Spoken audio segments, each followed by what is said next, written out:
ముందుగా మనందరి గురువు గారైన బ్రహ్మశ్రీ పితామహభద్రి గారికి నా ఆత్మ ప్రణామాలు. ఇంతటి అద్భుత గ్రంథం సీతాయనం ఎవరు చెప్పని సీతమ్మ కథ. సీతమ్మ అంటే రామాయణంలో ఏమని ఉంది, కష్టాలు పడింది, కష్టాల కడలిలో ఉంది అంటారు. కాదు, సీతమ్మ తల్లి ఎంతో ధైర్యంగా తన కష్టాలను ఎదుర్కొంది. ఇది నా ఎంపిక అని తెలుసుకుంది. అవన్నీ కూడా రానున్న రోజుల్లో ప్రతి స్త్రీ తెలుసుకోవాలి. నాలో ఉన్న మనోధైర్యము ప్రతి స్త్రీలోనూ ఉంది అని తెలుసుకోవాలి అని చెప్పి సీతామాత గత జన్మలో త్రేతాయుగంలో ఉన్న మీనాక్షి ఈ జన్మలో న్యూయార్క్లో డీనా మేడం మాట ఆవిడకు ధ్యానంలో ఉండి చెప్తుంది మాట. ప్రతి విషయము నా ద్వారా నా గురించి చెప్పు అని చెప్తే ఆ తల్లి ధ్యానంలో చూసుకున్న అనుభవాలన్నీ మనకు అందించింది. మై డియర్ మాస్టర్స్, ఆ మేడం గారికి మనం వేల వేల కృతజ్ఞతలు చెప్పుకోవాలి. ఇకపోతే రాముల వారు కూడా గొప్ప ధ్యాని. ఆయన ఈ విద్యను వశిష్ఠుల వారి దగ్గర నేర్చుకుంటాడు.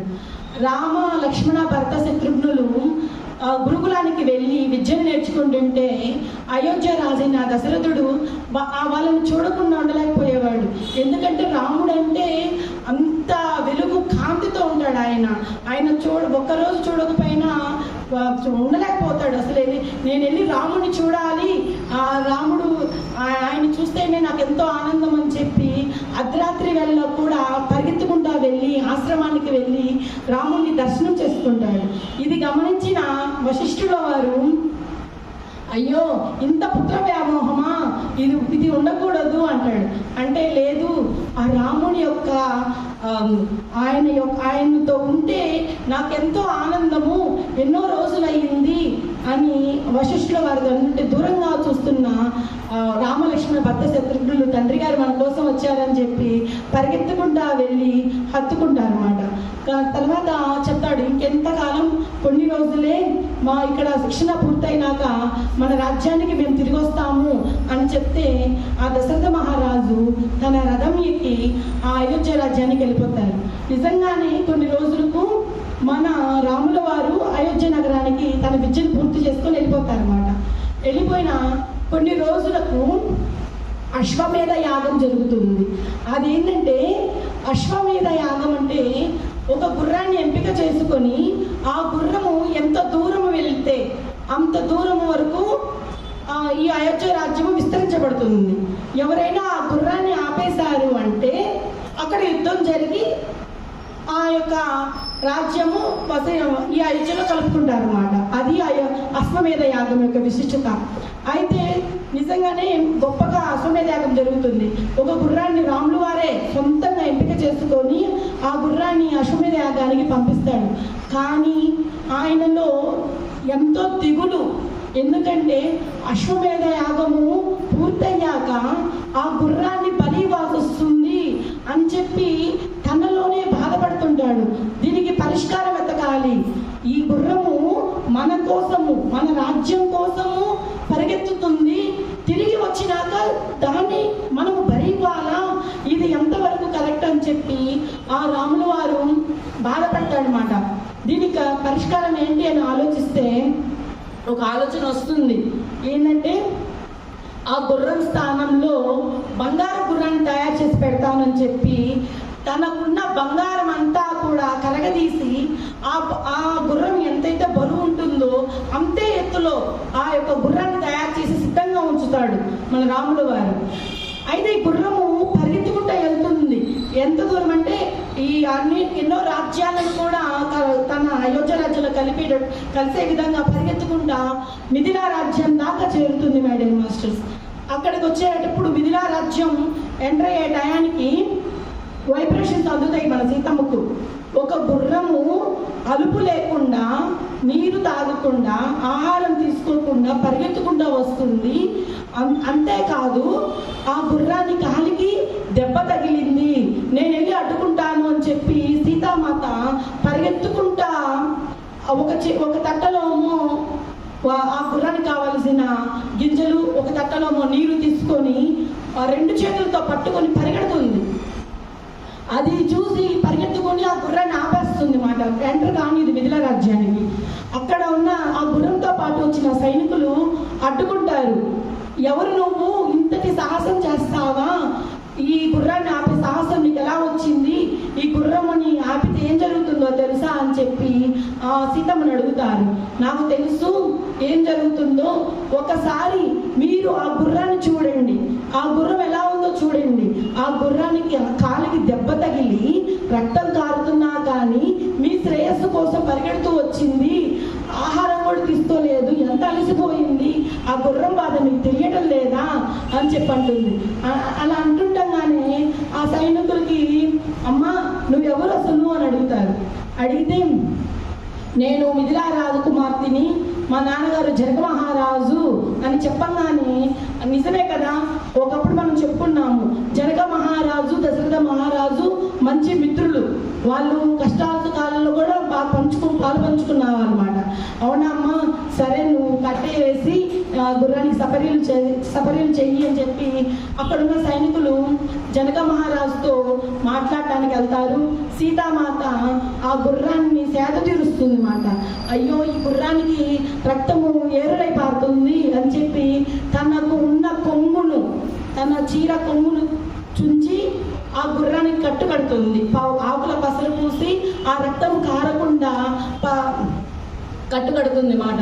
కట్టుకట్టి, అయ్యో మిత్రమా నేను ఇంత ఇబ్బంది పెట్టారా, ఇప్పుడన్నా విశ్రాంతి తీసుకో, ఇదిగో ఈ ఆహారం తిను అని చెప్పి ఒక తల్లి బిడ్డకు ఎలా పెడుతుందో అలాగే కొసరి ఆ గుర్రానికి పెడుతుంది మాట. ఆ కృతజ్ఞతను, ఆ ప్రేమను చూసి ఆ గుర్రం కూడా ఏడుస్తుంది, కన్నీరు గారుస్తుంది. ఆ కన్నీరు గారుస్తుండే ఆ మాత చెప్తుంది, నువ్వు దుఃఖించాల్సిన అవసరం లేదు, నేనున్నాను నీకు అని చెప్పి ఆ కన్నీటిని తన యొక్క చేతులతో తుడిచివేస్తుంది. మేడన్ మాస్టర్స్ అంత గొప్పగా ఆ గుర్రాన్ని చూసుకుంటుంది. సో తనకున్న చీర కొమ్మును కూడా ఆ కాలుకి కడుతుంది కదా. ఇంకా తరువాత అశ్వమేధ యాగము కంప్లీట్ అయిపోయి తన రాజ్యానికి, అయోధ్య రాజ్యానికి వెళ్తారన్నమాట. వెళ్ళినాక ఈ రోజుతో అశ్వమేధ యాగము పూర్తయింది అని అనుకుంటారు. ఇంకా మనము ఈ గుర్రాన్ని బలి ఇవ్వాలి అని ఏర్పాట్లు చేస్తుంటే మన రాముల వారికి ఎంతో బాధ, మన కోసం ఇంత త్యాగం చేసిన గుర్రాన్ని మనం బలి ఇవ్వాలా, ఇది ఎంతవరకు కరెక్ట్ అని చెప్పి రాముల వారు దశరథ మహారాజును అడుగుతాడు. ఆ మాటలో ఉన్న కైకేయి కూడా ఇది రాజధర్మము, ఇది ఇలా జరగాలి అని ఉంది. అశ్వమేధ యాగము కంప్లీట్ అయిపోయినాక ఆ గుర్రాన్ని మన బలి ఇవ్వకపోతే మన రాజ్యానికి కీడు జరుగుతుంది, దీనికి నువ్వు సహకరించు రామా అని చెప్తాడు. ఎంత చెప్పినా రాముల వారికి నచ్చదు. ఎందుకంటే చెప్తాడు మాట, కైకేయి మాతకి కౌశల్య మాతకి చెప్తాడు, జంతువులు కూడా మనలాంటియే, మనకెంత దెబ్బ తగిలినా మన తల్లిదండ్రులు ఎలా బాధపడతారో ఈ జంతువులు కూడా అలానే బాధపడతాయి, మీరు ఒక బిడ్డలాగా చూడండి ఆ జంతువుని అని చెప్తారు మాట. చెప్పిన అక్కడున్న ప్రజలు కూడా ఒప్పుకోరు. రాజా నువ్వు కానీ ఇప్పుడు బలి ఇవ్వకపోతే మన రాజ్యానికే కీడు జరుగుతుంది అని ప్రజలు, అక్కడ ఉన్న పండితులు అందరూ కలిసి రాముల వారిని అడిగితే అప్పుడు రాముల వారు చెప్తాడు, లేదు ఇలా జరగదు, మనకు కీడేం జరగదు, ఒక నిండు ప్రాణాన్ని బలి ఇస్తేనే మనకి కీడు జరుగుతుంది, మీరు అది ఆలోచించండి. ఇప్పుడు నేను మిమ్మల్ని ఒక ప్రశ్న వేస్తా, దానికి సమాధానం ఇవ్వండి. ఇప్పుడు మన బిడ్డల్లో ఒక బిడ్డను కోల్పోతే మీరు బాధపడరా? అలానే ఈ గుర్రాన్ని కోల్పోతే ఈ గుర్రానికి సంబంధించిన పిల్లలు ఉంటారు కదా, వాళ్ళు బాధపడరా? ఆ బాధ మనకు తగలదా? మీరెందుకు అలా ఆలోచిస్తున్నారు అని రాముల వారు పదే ఆ గుర్రం వైపే చెప్తుంటారు అన్నమాట. అప్పుడు అయ్యో సరే మీ మాట మేము వింటాము, నిజమే ఒక బిడ్డల్ని కోల్పోతే తల్లిదండ్రులకు బాధపడతారు, మరి దీనికి పరిష్కారం ఏంటి? అశ్వమేధ యాగము కంప్లీట్ అయింది అంటే మనము ఆ యొక్క బలిదానం ఇవ్వాలి కదా అని చెప్తారు. అప్పుడు రాముడు గారు చెప్తాడు, ఈ నిండు ప్రాణిని కాకుండా ఈ గుర్రం స్థానంలో బంగారంతో తయారు చేసిన గుర్రాన్ని నేను బలిదానం చేస్తున్నాను అని చెప్పి ఆ యొక్క బంగారు గుర్రాన్ని హోమంలో వేస్తారు మాస్టర్స్. అంటే దశరథ మహారాజు చెప్తాడు, ఇది తరతరాల నుండి వచ్చింది, సూర్యవంశంలో పూర్వీకుల నుంచి వచ్చిన ఆచారం. ఇప్పుడు నీ రాకతో జంతు బలులను ఆపేశాము రామ, ఇది చిరస్మరణీయము. ఎందుకంటే ఎన్నో అయోధ్య రాజ్యంలో పరిపాలించిన తరాల వాళ్ళు కూడా చాలా గొప్ప వాళ్ళు అశ్వమేధ యాగము చేసినప్పుడు జంతు బలులనే ఇచ్చారు. ఇప్పుడు ఆ జంతు బలులను ఆపింది ఎవరు? రాముల వారే. గట్టిగా ఆ జంతు బలులను ఆపింది రాముల వారే. ఇక సీతమ్మ సంగతి మనం ఫస్ట్ నుంచి చెప్తున్నాము. ఆ తల్లి అడవిలో ఏ జంతువు బాధపడినా పరిగెత్తుకుంటా వెళ్ళి సపర్యలు చేస్తుంది. సీతమ్మ అంటే కూడా జంతువులను కాపాడేది. ఇప్పుడు శాకాహార ర్యాలీ జరుగుతుంది మై డియర్ మాస్టర్స్. ఈ శాకాహార ర్యాలీలో కూడా పాల్గొనే మనమందరం కూడా సీతారాములమే. మనమందరం కూడా జంతువులను బలివ్వకూడదు అని చెప్పే సీతమ్మలమే. ఇక్కడ మీరు అందరూ ఉన్న వాళ్ళు కూడా రాముల వారే. మీరు అది దృష్టిలో పెట్టుకొని ఈ శాకాహార ర్యాలీకి మీరు అందరూ రావాలి. ఈ ర్యాలీ వల్ల మనము గత జన్మలో ఎన్నో ఆత్మలకి ఇబ్బంది పెట్టుంటాం కదా, ఆ ఆత్మలన్నీ కూడా శాంతించి తమ లోకాలకు వెళ్ళి మళ్ళీ జన్మ తీసుకుంటాయి అన్నమాట. వాటికి మనం అవకాశం ఇచ్చిన వాళ్ళం అవుతాము. అందుకని నేను మరీ చెప్తున్నాను, ఇక్కడున్న మీరందరూ సీతమ్మ తల్లులు రాముల వారు మీరందరూ శాకాహారాలకి రావాలని కోరుకుంటున్నాను మేడం మాస్టర్స్. ఈ సీతాయన గ్రంథం అంటేనే జంతువులు చెట్లు. అయితే ఎప్పుడు చూసినా జనక మహారాజు ఆశ్రమం అంటే ఎలా ఉంటుంది? ఋషులతో సత్సంగాలు, సజ్జన సాంగత్యం, ఇవే కదా జరిగేది. ఒకరోజు జనక మహారాజు రాజ్యంలోకి ఋషులు వచ్చి ఇలా సత్సంగాలు చేస్తుంటే ఆ రోజు జనక మహారాజు చెప్తాడు, ఎవరైతే ప్రశ్నలు వేసి సమాధానాలన్నీ ఇస్తారో, ఎవరైతే గెలుస్తారో వాళ్ళకి నేను బహుమానం ఇస్తాను, ఆవులను ఇస్తాను, 1000 ఆవులను ఇస్తాను అని ప్రకటిస్తాడు. ప్రకటిస్తే ఆ ప్రశ్నలు వర్షం కురుస్తుంది మాట. ఈ అన్నిటికీ సమాధానం ఒక ఋషి చెప్తాడు. ఆ ఋషికి 1000 ఆవులు బహుకరించాలి కదా. ఈ జనక మహారాజు ఆ గోశాలలో ఉన్న అతన్ని పిలిపించి ఈ ఋషికి 1000 ఆవులను ఆ యొక్క ఋషి ఆశ్రమానికి పంపించేది మార్గం చూడండి అని చెప్తారు. నిజంగానే ఆ 1000 ఆవులను తీసుకొని వస్తాడు రాజ్యానికి గోశాల నుంచి. కానీ ఆ 1000 ఆవులు వెళ్ళిపోతాయి, ఎక్కడికంటే అడవిలోకి వెళ్ళిపోతాయి, స్వేచ్ఛగా వెళ్ళిపోతాయి అన్నమాట. తర్వాత అది గమనించిన జనక మహారాజు, అరే నేను ఇప్పుడు మాట ఇచ్చాను, ఏమని? ఆవులని ఋషికిస్తానని. ఇప్పుడు ఆ ఆవులు ఏమైపోయినాయి? అడవిలోకి వెళ్ళిపోయినాయి. మాట తప్పినోడిని అవుతాను అని చెప్పి ఆ జనక మహారాజు బాధపడుతుంటే సీతమ్మ తల్లి వచ్చి చెప్తుంది, నాన్న మీరు బాధపడన అవసరం లేదు, నేను వెళ్ళి ఆ ఆవులు ఎక్కడున్నాయో వెతికి తీసుకొస్తాను అంటుంది. ఆ మాటలకు పక్కనే ఉన్న సునియన భయపడుతుంది. అదే చిన్న పిల్లలు వాళ్ళు అడవిలోకి వెళ్ళి ఆవులను వెతికి తీసుకురావటం ఏంటి? ఇది జరిగే పనేనా? కాదు, సైనికులను పంపిద్దాము అని చెప్తుంది మాట. చెప్తుంటే జనక మహారాజు అంటాడు, లేదు, సీతమ్మలో ఎంతో ధైర్యం ఉంది, అంతేకాదు ఆ తల్లికి అడవిలో అణువు తెలుసు, ఎక్కడ ఏముంటాయో కూడా చాలా చక్కగా తెలుసు మాట, మనం భయపడాల్సిన అవసరం లేదు అని చెప్తాడు. ఎంత మీరు చెప్పినా నేను ఆ సీతమ్మను ఆ యొక్క వాళ్ళ చెల్లెల్ని ఊర్మిళ, మాండవిక, సుతకీర్తి వాళ్ళని నేను అడవికి పంపనివ్వను. వాళ్ళు అడవిలోకి వెళ్ళారంటే తిరిగి రాగలనా? ఇది జరగని పని అంటుంది. జనక మహారాజు చెప్తాడు, మనం ఎవరు అడ్డుకోవటానికి సీతమ్మను? ఆ సీతమ్మ అంటేనే ప్రకృతి, అంతేకాదు ఆవిడ ఇప్పుడు వెళ్ళి ఆ ఆవులను తీసుకొస్తుంది అంటే ఆవిడలో ఎంతో మనోధైర్యము, ఆత్మస్థైర్యము ఇవన్నీ వస్తాయి. ఆ ఆవులను ఎతికి తీసుకొచ్చిందంటే ఆమెకు ఎంతో ఆత్మశక్తి పెరుగుతుంది. మనము లేదు, నువ్వు చిన్నపిల్లవమ్మ, నువ్వు రాజ్యంలోనే ఉండు అని చెప్తే ఆ తల్లి చిన్నపోతుంది. లేదు సోనియనా, నువ్వు మన సీతమ్మ తల్లి ఏదైతే కోరుకుంటుందో ఆ పనిని చేయనివ్వు అని చెప్తే నిజంగానే మరుసటి రోజు సీతమ్మ తన చెల్లెలతో పాటు అడవిలోకి వెళ్తుంది. అడవిలోకి వెళ్తుంటే ఆ తల్లితో పాటు కూడా సీతమ్మకు తెలియ తెలియకుండా జనక మహారాజు కొంతమంది కొంతమంది సైనికులను పంపిస్తాడనమాట. ఎందుకంటే నిజమే కదా, సీతమ్మ తల్లి చిన్న వయసు, ఆ తల్లి అడవిలోకి వెళ్ళిందంటే కొంచెం భయం అనేది కూడా ఉంటుంది. కానీ ఆ తల్లిలో ఆత్మస్థైర్యము మనోధైర్యం పెరగాలి అంటే ఇలాంటి పనులు సీతమ్మ తల్లి చెయ్యాలి అని ఆ జనక మహారాజు అడవిలోకి పంపిస్తాడు మై డియర్ మాస్టర్స్. ఈ సీతమ్మ తల్లితో పాటు ఈ యొక్క సైనికులు కూడా అంటే కనపడరు అన్నమాట.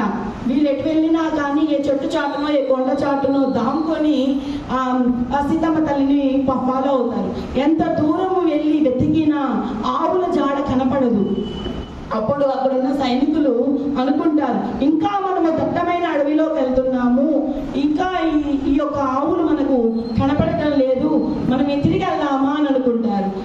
ఈ చెల్లెలు కూడా అదే చెప్తారు, అక్క ఇంకా లోపలికి వెళ్తే దట్టంగా ఉంది, చీకటిగా ఉంది, మాకు భయమేస్తుంది, మనము తిరిగి వెళ్దాము అని ఈ చెల్లెలు చెప్తుంటే సీతమ్మ తల్లి వాళ్ళకి మనోధైర్యం చెప్తుంది. లేదు, ఆవులు ఇక్కడే ఈ దరిదాపులో ఉన్నాయి, నాకు అర్థమవుతుంది అని చెప్పి ఆ తల్లి తన చెవిని భూమి మీద ఎప్పుడైతే పెడుతుందో ఆ ఆవుల యొక్క కాలి శబ్దాలు వింటుంది మాట. విని పలానా దిక్కునున్నాయి ఆవులు, మనం వెళ్ళి ఆవులను తీసుకొద్దాము అని చెప్పి సీతమ్మ తల్లి ఆ ఆవుల దగ్గరికి వెళ్ళి ఆ యొక్క రాజ్యానికి, మిథిలా రాజ్యానికి తీసుకొస్తుంది మై డియర్ మాస్టర్. మనకి అర్థమవుతుంది కదా సీతమ్మలో ఎంత ధైర్యం ఉందో. అంత ధైర్యం మాట ఆ తల్లికి, చిన్నతనం నుంచే ధైర్యం. అలానే ఎప్పుడు చూసినా ఈ జనక మహారాజు ఆ రాజ్యంలో సత్సంగాలు జరుగుతుంటాయి కదా. ఒక రోజు ఏం జరుగుతుందంటే జనక మహారాజు ఈ భూమాతను సస్యశ్యామలం చేయాలి అంటే, ఈ భూమాతను మనం రక్షించాలి అంటే ఎలాంటి పనులు చేయాలి అని చెప్పి ఋషులను అడుగుతారు. ఋషులను అడిగితే సీతామాత బాగా చెప్తుంది, మనం ఇలా చేస్తే మనము ఈ భూమాతను రక్షించుకోగలుగుతాము అని చెప్తుంది మాట. నిజంగా ఆ మాటలకు ఆ ఋషివర్యులు ఎంతో ఆనందపడతారు. ఇక్కడ సీతమ్మ తల్లి చెప్పిన సమాధానానికి ఋషులు ఎంతో ఆనందపడి మనకు సీతామాత నిజంగా ఈ భూమి మీదకి రావడం మనం ఎంతో అదృష్టవంతులము అని చెప్పి పొగుడుతారు మాట. ఆమెను పొగుడుతుంటే సీతామాతలో రవ్వంతా కూడా అహంకారం రాదు. చూడండి, నేనే గొప్పగా సమాధానం ఇచ్చాను అని రవ్వంతా కూడా అహంకారం రానీదు. ఎందుకంటే ఆమెలో ఉన్న ఇది ఏంటంటే ప్రతి ఒక్కరూ సమానమే, ప్రతి ఒక్కరు కూడా గొప్ప వాళ్ళే, అందరూ సమానమే, వీళ్ళు తక్కువైన వాళ్ళు కాదు, వీళ్ళు ఎక్కువైన వాళ్ళు కాదు, ప్రతి ఒక్కరు కూడా సమానమే అని చెప్పి ఆమెలో తనలో ఇంత రవ్వంతా కూడా అహంకారం రానీదు. ఆమె గొప్ప సౌందర్య రాశి అని కూడా రానీదు. నేను సాదా సీదాగానే అందరిలాగానే ఉంటుంది ఆవిడ, అంత గొప్పది మాట సీతమ్మ తల్లి. ఒకరోజు ఇలానే ఋషి ఆశ్రమంలో సత్సంగాలు జరుగుతుందంటే సునియనా మాత ఆహారము సిద్ధం చేసేయడంలో బిజీగా ఉండి ఆ తల్లి ఆహారం పెట్టడం మర్చిపోతుంది మాట. వాళ్ళ పిల్లలకు టైం అవగానే వాళ్ళ సీతమ్మ చెల్లెలను దగ్గర తీసుకొని భోజనం పెట్టాలి కదా. కానీ ఆ రోజంతా సునియనకు ఆహారం వండేటంలోనే చాలా బిజీగా ఉండి పట్టించుకోదు. కానీ ఋషులు సత్సంగాలు అయిపోయినాక భోజనం పెట్టాలి కదా, అప్పుడు చూసుకుంటుంది, అరే సీత ఇక్కడ అని. సీతమ్మ అంటేనే ఋషివర్యలు వస్తే భోజనం పెడుతుంది, వాళ్ళకు ఆతిథ్యం ఇచ్చి వాళ్ళు కాలు కడిగి వాళ్ళకి ఎంతో నమస్కారం పెట్టి భోజనం పెట్టాలి అంటే మొట్టమొదటి స్థానం సీతమ్మదే. వాళ్ళని అతిథి సత్కారాలు చేయాలి అంటే సీతమ్మ, భోజనం పెట్టాలన్నా సీతమ్మ, ప్రతి పనికి ఋషులంటే ఆవిడకి అంత అభిమానం. అలాంటిది భోజనం పెట్టే సమయంలో సీతమ్మ ఇక్కడ లేదే, ఎక్కడికి వెళ్ళి ఉంటుంది అని చెప్పి తన చెల్లెలైన ఊర్మిళని అడుగుతుంది. అడిగితే అమ్మా నాకు తెలియదు సీతకి ఎక్కడికి వెళ్ళిందో అలా చెప్తుంది. వాళ్ళ చెల్లెళ్ళు అడుగుతుంది, అందరూ ఉన్నారు కదా, వాళ్ళు కూడా అక్కడున్న పరిచారకులు అందరినీ అడుగుతుంది. వాళ్ళందరూ కూడా నాకు తెలియదు సీత ఎక్కడ ఉందో అని అడుగుతారు. సరే, సీత దగ్గర ఎప్పుడు పనిచేసే పరిచారిక ఎవరు? ఈ మీనాక్షిని అడుగుతుంది. మీనాక్షి, సీత ఎక్కడికి వెళ్ళినా నీకు చెప్తుంది, ఎక్కడికి వెళ్ళినా తన వెంట నువ్వు వెళ్తావు, నువ్వు చెప్పమ్మా సీతమ్మ ఎక్కడుంది అని అడుగుతుంది. లేదమ్మా సోమ, ఈ సోమ వచ్చిన దగ్గర నుంచి ఈ సీత దగ్గర ఎక్కువ సోమే ఉంటుంది. ఈ సోమకు ఎలాంటి శక్తులు ఉన్నాయంటే మాత ఆహారం తీసుకోవాలన్నా, స్వీట్ తినాలన్నా ఆ కోరిక మనసులో కలిగితే పరిగెత్తుకుంటా వెళ్ళి అవి చేస్తుంది. నాకు ఇప్పుడు పూలు కావాలి అని మనసులో అనుకుంటే గబగబా పరిగెత్తుకుంటూ వెళ్ళి ఆ తోటలోకి వెళ్ళి పూలు తెచ్చిస్తుంది. సోమ అంత దగ్గరగా ఉంది సీతకు. సీతకు ఎక్కడికి వెళ్ళిందో, సీతమ్మ ఎక్కడికి వెళ్ళిందో ఈ సోమకే తెలుస్తుందమ్మా అని చెప్తే సోమని అడుగుతుంది, అమ్మ సీతమ్మ ఎక్కడికి వెళ్ళింది అంటే, సీతమ్మ ఆడుకోవాలి అంటే తన చెల్లెలతో, ఈ ఊర్మిళ, ఈ మాండవిక సుతకీర్తి వాళ్ళ చెల్లెలతో చక్కగా ఆడుకుంటుంది. కానీ ధ్యాన సాధనలు చేయాలన్నా ఆ ధ్యానంలో దేవతలతో సంభాషణలు చేస్తారన్నమాట. ధ్యానంలోనే మన దేవతలతో మాట్లాడవచ్చు. సీతమ్మకు కూడా ధ్యానంలో దేవతలతో మాట్లాడాలంటే చాలా సంతోషం.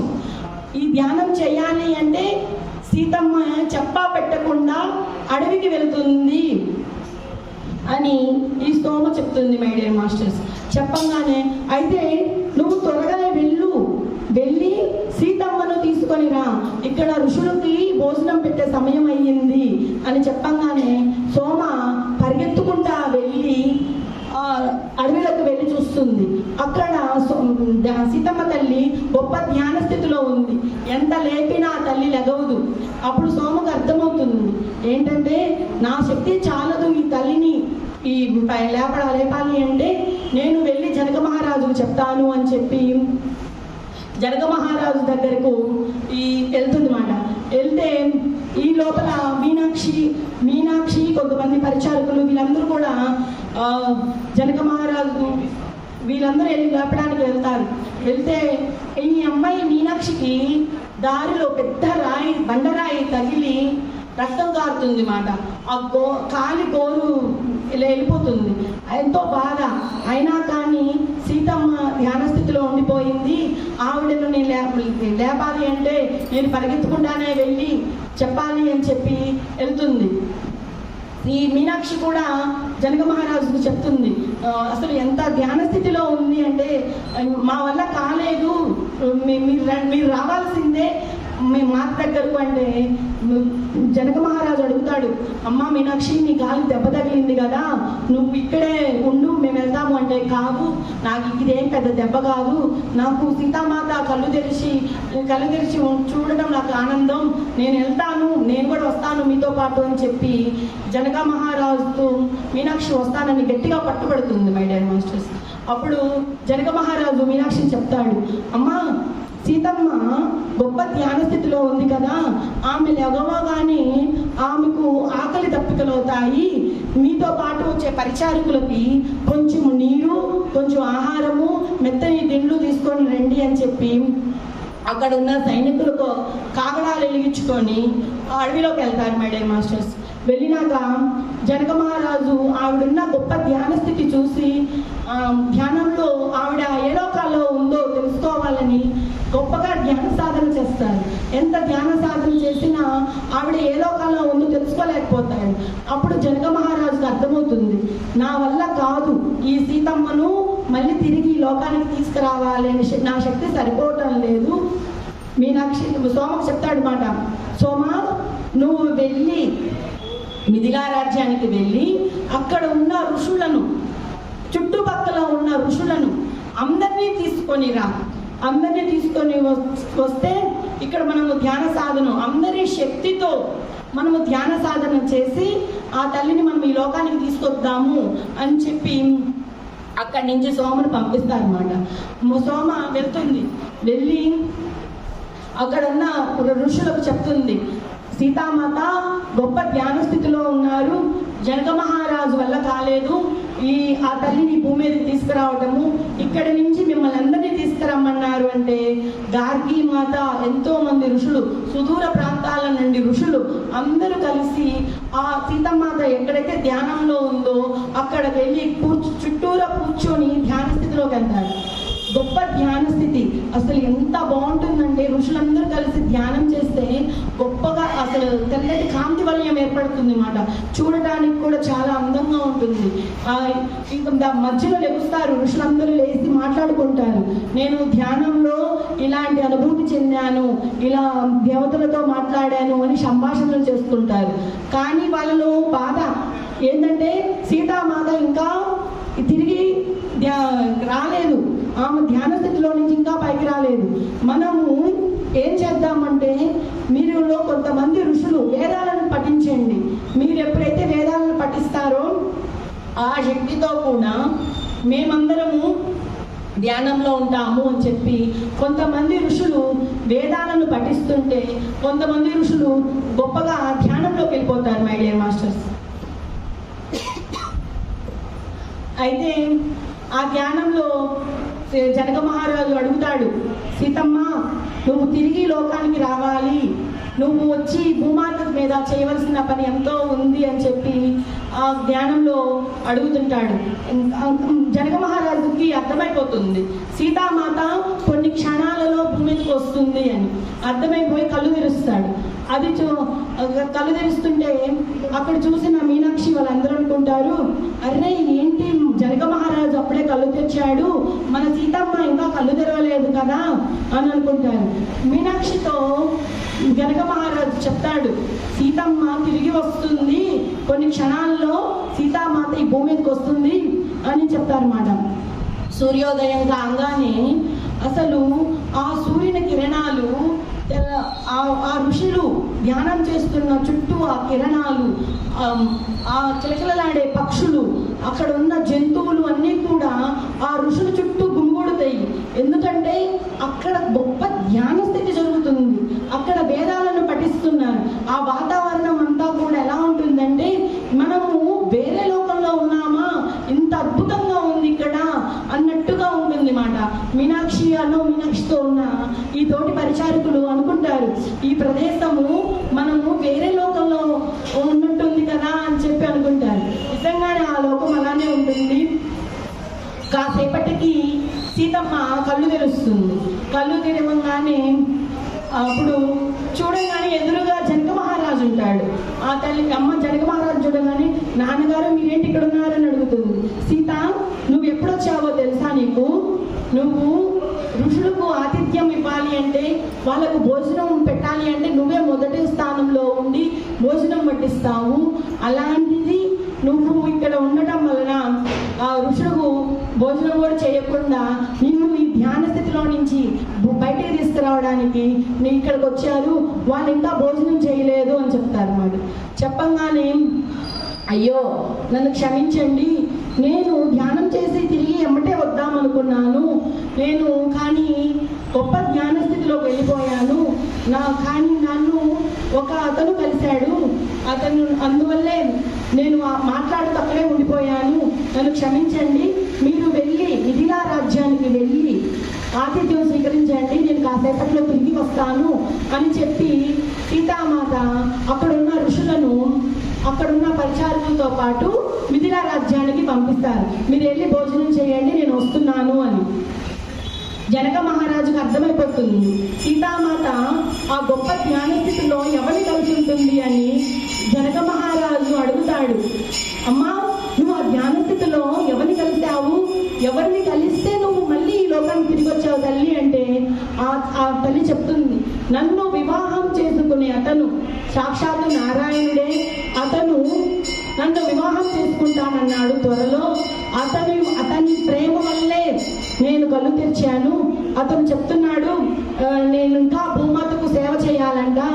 ఆ మాటలు వినంగానే నేను కళ్ళు తెరిచాను నాన్నగారు అని చెప్తే జనక మహారాజుకి లోపల బాధ, అంటే సీతమ్మకు వివాహం చేసే సమయం ఆసన్నం అయ్యిందా అని చెప్పి లోపల బాధపడుతూనే, సరేనమ్మా మంచి నిర్ణయమే, అదా వెళ్దాము, మనము మిథిలా రాజ్యానికి వెళ్దాము, అక్కడ ఉన్న ఋషులు మన కోసం ఎదురు చూస్తున్నారు, నువ్వు వస్తేనే వాళ్ళు భోజనం చేస్తారమ్మా, నువ్వు రా అంటే సీతమ్మ తల్లి, లేదు నాన్న కాసేపు నేను ఇక్కడే ఉంటాను, ఇక్కడే ఉండి కాసేపటికి ఈ అడవులతో మాట్లాడి వస్తాను అంటారు.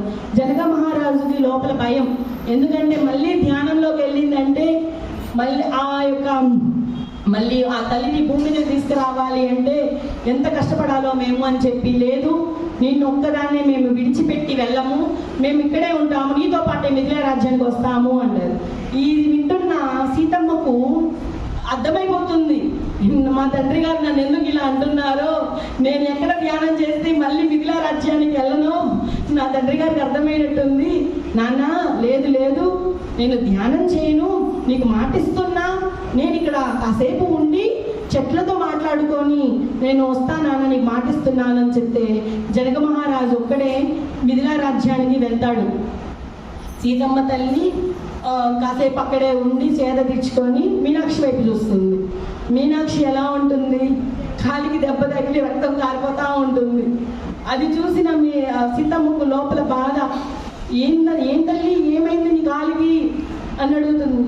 ఏం లేదు మాట, నేను దురదృష్టవంతురాలిని, నీ కోసం వస్తుంటే పెద్ద బండరాయి తగిలి నా కాలు గోరు చిట్లింది అని చెప్తుంది.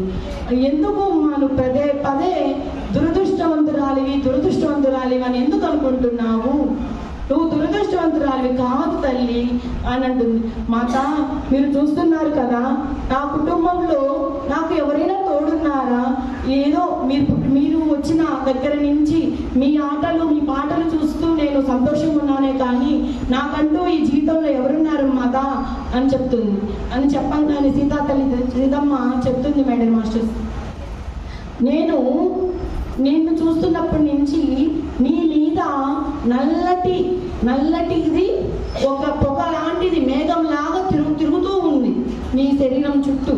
దాన్ని తొలగించాలని నేను ప్రయత్నించాను, కానీ నేను ఆ మేఘాన్ని తొలగించలేకపోయాను. ఆ శక్తి నాకు లేదు. నేను మా నాన్నగారి అయిన జనక మహారాజు గారిని అడిగాను, మీనాక్షి చుట్టూ తిరుగుతున్న ఆ నల్లటి మేఘము ఏమై ఉంటుంది నాన్న? నేను దాన్ని తరిమి కొట్టాలని చూస్తుంటే నా వల్ల కావటం లేదు. మన మీనాక్షి ఏమి మోస్తుంది అని ఈ సీతమ్మ తల్లి జనక మహారాజు గారిని అడిగితే జనక మహారాజు గారు చెప్తారు ఏంటంటే, సీతమ్మ, ఈ యొక్క మీనాక్షి వాళ్ళ తాతల ముత్తాతలు 5వ తరంలో వాళ్ళలో ఒకతను ఈ ఋషి ఆశ్రమంలో ఉన్న స్త్రీ పట్ల ఎంతో అగౌరవపరిచాడు, ఆ అమ్మాయి పట్ల దురుసుగా ప్రవర్తించాడు. అప్పుడు ఆ ఋషి శాపం పెడతాడు. ఎలాంటి శాపం అంటే, తరతరాల వాళ్ళు ఆ శాపాన్ని మొయ్యాలి అంటాడు. ఇప్పుడు ఎవరైతే ఆ స్త్రీ పట్ల దురుసుగా ప్రవర్తించారో అతనికి శాపం పెడితే సరిపోతుంది, కానీ ఆ ఋషి తరతరాల వాళ్ళని కలిగేలాగా శాపం పెట్టాడు. అది ఎలాంటి శాపం అంటే, తినడానికి తిండి ఉండకూడదు, భర్త ఉంటే భార్య ఉండకూడదు, భర్త భార్య ఉంటే పిల్లలు ఉండకూడదు, ఇలాంటి శాపం పెట్టాడు. అంతేకాదు, వాళ్ళు తినడానికి తిండి కూడా లేక అసలు అవస్థలు పడుతుంటే ఆ చుట్టుపక్కల ఉన్న వాళ్ళు ఎవరు కూడా దరిచేయనివ్వరు. ఎందుకంటే వాళ్ళకు కూడా శాపం వస్తుందోమోనన్న భయం వాళ్ళలో ఉంటుంది. అప్పుడు మా తండ్రి గారైన జనక మహారాజు మీ తండ్రి గారిని తీసుకొచ్చి పనిలో సేవకుడుగా పెట్టారు. అంతేగాని నువ్వు దురదృష్టవంతురాలివి ఎలా అవుతావు? నీలో ఎంతో అదృష్టం ఉంది కాబట్టే నువ్వు నా దగ్గర పరిచారకురాలుగా ఉన్నావు, నా యొక్క ఆలనా పాలన చూసుకుంటున్నావు. నా ఆలనా పాలన చూసుకుంటున్నావంటే నువ్వు ఎంత అదృష్టవంతురాలి తల్లి. ఎందుకు పదే పదే నేను దురదృష్టవంతురాలిని అని చెప్తావు? లేనే లేదు, నువ్వు అదృష్టవంతురాలివి అని సీతమ్మ మీనాక్షికి చెప్తుంది మాట. చెప్పినాక పాపం అలాగే నడవలేక ఆ నగరానికి వచ్చినాక చెప్తుంది, మీనాక్షి, నువ్వు అదృష్టవంతురాలివి, దురదృష్టవంతురాలివి కాదు. నువ్వు పదే పదే అనుకుంటున్నావమ్మా మీ తండ్రి గారికి నువ్వంటే ఇష్టం లేదు అని. లేనే లేదంట, నాకు తెలుసు. మీ తండ్రి గారే మాట తీసుకున్నారు జనక మహారాజు దగ్గర.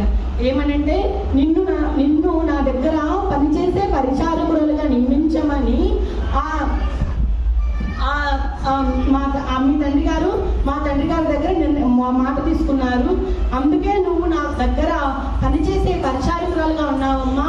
నువ్వు పదే పదే అనుకోవద్దు. నీ కాలికి దెబ్బ తగిలింది కదా, నువ్వు విశ్రాంతి తీసుకో, రేపు కూడా నువ్వు పనికి రావద్దు అసలు నా కోసం వచ్చి ఎంత కష్టపడ్డావు తల్లి నువ్వు అని చెప్తుంది మాట. చెప్తుంటే లేచి వెళ్తుంటే గుమ్మం దగ్గరే పడిపోతుంది. ఆమెకు రక్తం కారిపోతుంది కదా, నీరసం వచ్చి పడబోతుంది మాట. ఎమ్మటే అక్కడ ఒక అతను కిరణ్ అనే అతను ఎవరంటే సీతమ్మ అంటే చాలా ఇష్టము. గోశాలలో పనిచేస్తాడు మాట ఇతను. జంతువులకు ఏదైనా బాధ కలిగినా, దెబ్బ తగిలినా, ఆరోగ్యం బాగాలేకపోయినా పరిగెత్తుకుంటా వచ్చి, అమ్మా సీతమ్మ ఆవుకు బాగలేదు, మీరు ఔషధం ఇవ్వండి అంటే సీతమ్మ తల్లి అడవిలోకి వెళ్ళి ఆ ఔషధ గుణాలు నా మొక్కలు పలానా చోట దొరుకుతాయి, వాటిని తీసుకురా అని చెప్పి వాటిని నూరి ఆ కాళ్ళకు కట్లు కట్టడము, ఆ రోగాలు నయం చేయడము, ఆ విద్య అంతా కూడా ఈ కిరణ్ అనే అతను సీతమ్మ దగ్గరే నేర్చుకుంటాడు. సీతమ్మ తల్లి ఎలా అయితే జంతువులతో మాట్లాడుతుందో అలాగే ఈ కిరణ్ కూడా జంతువులతో మాట్లాడతాడు అన్నమాట. వాళ్ళిద్దరు చాలా స్నేహితులుగా ఎంతో బాగుంటారు. అతను పట్టుకుంటాడు మీనాక్షిని పట్టుకుంటే మీనాక్షి, అయ్యో నేను దురదృష్టవంతురాలని, మీరు నన్ను పట్టుకోవటం ఏంటి అని చెప్పి వెనక్కి పరిగెడుతుంది మాట. వెనక్కి జరగగానే సీత చూస్తుంది, అమ్మ నేను నీకు చెప్పాను కదా నువ్వు దురదృష్టవంతురాలివి కాదు తల్లి, నీలో అదృష్టం ఉంది, నీలో అదృష్టం ఉండబట్టే నువ్వు నా దగ్గర పరిచారకురాలుగా ఉన్నావు, ఎంత చెప్పినా నువ్వు మళ్ళీ మొదటిగా వస్తున్నావే, నువ్వు కాతల్లి నువ్వు దురదృష్టవంతురాలివి కాదు, నీ కాలికి దెబ్బ తగిలింది కదా, నువ్వు నడవలేకపోతున్నావు, ఈ కిరణ్ నీకు సోదరుడు లాంటి వాడు, నీకు సోదరులు ఎవరు లేరు కదా, ఈ కిరణ్లో చూసుకో ఒక సోదరుడిని, ఇతను నిన్ను జాగ్రత్తగా తీసుకొని వెళ్ళి నీ గదిలోకి తీసుకొని వెళ్తాడు అని చెప్తే సీత మాటలు విని ఆ మీనాక్షి తన గదిలోకి ఈ కిరణ్ అనే అతను ఎత్తుకొని తీసుకొని వెళ్తాడనమాట. అయినా కానీ ఆమెకు బాగలేదు కదా, అనారోగ్యంగా ఉంది, కానీ ఆమెకు పదే పదే తన తండ్రి గారు చెప్పిన మాటలు గుర్తుకొస్తుంటాయి. పని పట్ల కృతజ్ఞత, పనియే దైవము, పనియే చెయ్యాలి, మన జీవితకాలము ఓపిక ఉన్నంత కాలం కూడా మనము పనే చేయాలి అని తన తండ్రి గారు బతికినంత కాలం నూరిపోస్తాడు కదా, ఆ మాటలే ఆమె గుర్తుకొచ్చి ఆమెకు బాగలేకపోయినా పరిగెత్తుకుంటా వెళ్ళి పని చేస్తుంది. అది చూసి నా సీతమ్మ, నీకు చెప్పాను కదా విశ్రాంతి తీసుకోమని, మళ్ళీ నువ్వు పనికి ఎందుకు వచ్చావు అంటే, లేదు ఇది మా నాన్నగారి చివరి కోరిక నా పట్ల, మా నాన్నగారికి నేను పని చేస్తేనే నచ్చుతుంది, నేను ఇప్పుడు ఇక్కడ పని చేస్తుంటే ఆయన ఏ లోకంలో ఉన్నా కానీ నా బిడ్డ నా మాట వినింది అని సంతోషిస్తాడు, నన్ను పని చేయనియండమ్మా అని చెప్పి బ్రతిమిలాడుతుంది. బ్రతిమిలాడితే సీతమ్మ తల్లి చెప్తుంది, అయ్యో నువ్వు ఎంత చెప్పినా నువ్వు మళ్ళీ మొదటిగా వస్తున్నావమ్మా, మీ తండ్రి గారికి నువ్వంటే ప్రేమ ద్వేషమేమీ లేదు, ఒక ఆత్మ శరీరాన్ని వదిలినాక మరో జన్మ తీసుకుంటుంది, అందులోనూ నువ్వు నా దగ్గర పరిచారకురాలుగా ఉన్నావు అంటే ఆయన ఆత్మ ఇంకా ఎంతో సంతోషంగా ఉన్నత లోకాల్లోకి వెళ్ళి తిరిగి జన్మ తీసుకొని ఉంటుంది, ఆయన సంతోషంగానే ఉన్నాడమ్మా, కానీ నువ్వు ఇప్పుడు ఈ అనారోగ్యంతో పనిచేయడము నాకు ఇష్టం లేదు నువ్వు అని గట్టిగా చెప్తుంది మాట. ఇంకా మీనాక్షికి అర్థమైపోతుంది, అమ్మో మాటకి కోపం వస్తుంది నా మీద, నేను మాత మాట వింటాను అని చెప్పి ఓపిక చేసుకొని తన గదిలోకి వెళ్ళి 2 రోజుల పాటు విశ్రాంతి తీసుకుంటుంది మాట. పూర్తిగా తగ్గినాకే తన పనిలోకి వెళ్ళాలి అని. ఇక్కడ జంతువుల పట్ల ప్రేమ రాముల వారు చూపించారు, మన సీతమ్మ చూపించింది. ఒకరోజు విశ్వామిత్రుడు వచ్చి దశరథ మహారాజుని అడుగుతాడు, ఏమనంటే తాటకి అనే రాక్షసి ఈ యొక్క ఋషులను ధ్యానం చేయకుండా, విద్యాభ్యాసము చదువుకోనికుండా ఆ గ్రంథాలను తగలబెడుతూ, ఆ ఋషి గ్రంథాలను తగలబెడుతూ అసలు ఋషుల మీద ఘోరమైన పనులు చేస్తున్నారు, ఆ ఋషులను శిక్షించాలి అంటే రాముల వారి వల్లే అవుతుంది అని దశరథ మహారాజుని విశ్వామిత్రుడు అడుగుతాడు. అడిగితే దశరథ మహారాజు అంటాడు, అయ్యో వాళ్ళు ఇంకా బాలలే, వాళ్ళకి ఇంకా యుద్ధం చేయడం తెలియదు, ఆ రాక్షసులను ఎదుర్కోవటానికి నేనైనా సిద్ధమే, నేనైనా వస్తాను, లేకపోతే కొంతమంది మీకు కావలసిన ఎంతో మంది సైనికుల్ని వాళ్ళని కూడా మీ వెంట పెట్టుకొని తీసుకొని వెళ్ళండి, అంతేకాని రాముల వారిని నేను పంపించను అని అంటాడు. ఆ మాటలకు విశ్వామిత్రుడికి కోపం వస్తుంది. ఇదంతా దుష్టచర్యే. మీరు అనుకుంటున్నారా రాముల వారు అంటే బాలురు అని మీరు అనుకుంటున్నారా? ఆయనలో ఎంతో శక్తి దాగి ఉంది. ఆ శక్తి బయటకు తీయాలి అంటే మా లాంటి ఋషుల దగ్గరికే వచ్చి విద్యాభ్యాసం అభ్యసించాలి అని అంటే అప్పుడు దశరథ మహారాజు ఒప్పుకొని తన వెంట రామలక్ష్మణులను పంపిస్తారన్నమాట. పంపించి ఆ యొక్క తాటకి రాక్షసులను చంపడానికి ఈ ఋషులు యాగాలు చేస్తుంటారు కదా. ఈ ఋషులు యాగాలు చేస్తున్నప్పుడు వాళ్ళు ఎంతో ఘోరమైన కృత్యాలు చేస్తుంటే వాటిని అడ్డుకుంటూ ఈ రామలక్ష్మణులు ఉంటారు. ఇక్కడ కూడా జనక మహారాజు కూడా తన దివ్యనేత్రంలో కూడా చూసుకుంటాడు. తాడే మాస్టర్, ఆయన గొప్ప తాడే మాస్టర్. ఏమిటంటే త్వరలో సీతకు వివాహం చేయాలి. సీతకు వివాహం చేయాలి అంటే సరైన పురుషుడిని వెతకాలి అని మెసేజ్ వస్తుంది ఆయనకు. రాగానే సరే ఇది నిజమే, సరైన పురుషుడిని వెతకాలి, సీతకు తగ్గ పురుషుడిని వెతకాలి అంటే ఎలాంటి పురుషుడిని వెతకాలి అని చెప్పి అక్కడ ఉన్న గురువులను అడుగుతారు. గురువులలో ఒక ఋషివర్య చెప్తాడు మాట, సీత చాలా గొప్పది, ఆమె ఎంత శక్తివంతురాలు అంటే చాలా ఆవిడలో ఉన్న విశిష్టత, ఆమెలో ఉన్న గొప్పతనము ఇవన్నీ కూడా మన మిథిలా రాజ్యానికే కాదు, ఆమె వెళ్ళిన ప్రతి ఆ రాజ్యానికి కూడా చెందాలి, గొప్ప పురుషుడే రావాలి. సీతామాత బాల్యంలోనే ఆ శివుని ధనుస్సుని ఎత్తింది. ఎలా ఎత్తిందంటే ఒకరోజు వాళ్ళు ఆడుకుంటూ ఉంటే తన చెల్లెలతో ఆడుకుంటూ ఉంటే ఒక బంతి వెళ్ళి ఆ శివధనస్సు దగ్గరకు మహాదేవుని విల్లు, ఆ విల్లు దగ్గరికి వెళ్ళిపోతుంది మాట. ఆ మహాదేవుని విల్లు ఆ శివుని ముందు పెట్టాలి అంటే ఎంతో మంది సైనికుల సహాయంతో ఆ విల్లుని అక్కడ ఆ శివుడి దగ్గర పెట్టాలన్నమాట. ఎంతో మంది మోస్తేనే ఆ విల్లు శివుడి దగ్గర ఉంది. కానీ సీతామాత ఆ ఆడుకునే బంతి కోసము అవలీలగా ఎత్తేస్తుంది. చాలా సునాయాసంగా ఒక పుల్లనెత్తినట్టు విధంగా ఎత్తేస్తుంది మాట.